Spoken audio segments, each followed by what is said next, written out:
Comscore नुसार आता isakal.com आहे देशातील नंबर 1 ची मराठी न्यूज वेबसाईट। प्रत्येक अपडेटसाठी isakal.com ला नक्की भेट द्या। सर साहेब नमस्कार. नमस्ते नमस्ते भैया साहेब बोलणार आहेत. द्या. हॅलो साहेब नमस्कार सर. डोके साहेब, ते उमरत खालशीच्या विषयामध्ये तुम्ही ते ह्याला ते ग्राम रोजगार सेवकला कशामुळे नोटीस काढली? सर ते तक्रार आलेली त्याच्यात. कशाची तक्रार? त्याची सही बी काही नाही. हो मग त्याच्यात जिने- सुनावणी घेतोय ना, त्याच्यात सुनावणी घेतोय आणि हे करतो पुढची प्रोसेस लिखित साहेब त्याच्यात. डोके, एक तर तुम्ही ना माझ्या मतदारसंघाचा चार्ज मला न विचारता घेतलाय बरं.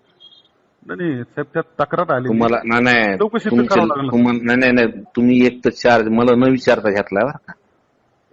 तुम्हाला असं वाटतंय ना 6 महिन्यात सरकार आली, तू महाराष्ट्रात कुठं बी असला ना तुला सोडणार नाही बरं का. मी तुला सांगतो, तू हे माझ्या मतदारसंघात तमाशे करू नको बरं का. तुला सांगतो नाही साहेब आलेलं चौकशी करतो ना, प्रोसेस तर करून घेतो ना. तुझे नाटक मीच बघीन बरं का. मी कुठं जरी गेला तरी तू महाराष्ट्राच्या बाहेर तर जाणार नाही तू. हा, या विषयामध्ये ह्याला बिलकुल अडचण आली नाही पाहिजे रोजगार सेवकला बरं का. करून घेतो.